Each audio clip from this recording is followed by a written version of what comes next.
Oli sana Ghana, sa Ghana wantaki. De zwarte Hebreeuwse koningen van Ghana hadden 2 titels. Kayamaga, meester van het goud. En 2, Ghana, oorlogsleider. Dus Ghana wantak oorlogsleider. En net dat nou gewoon oorlogsleiderij betekent. Want volgens dat ja, maar gewoon het kranen. En zo hebben we dat de Hebreeuwse, de zwarte Joden. Na dat pe de maseeruk motto. Dan zou ik maar zeggen, uno is Jew. En de Jew nog weer volgt Winti naar een bonuroko. Je begrijpt? Want dat naar de wet gaat op die uno. Die want to de wet over een bonuroko. Lees ik eens 19.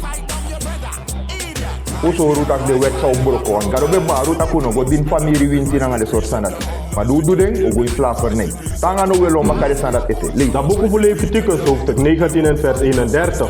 No luku dem suma disi abidem Winti. E fu suku dem bonumang, fu pori un srefi nanga dem. Dis na fagado bete igu. No go suku des madati.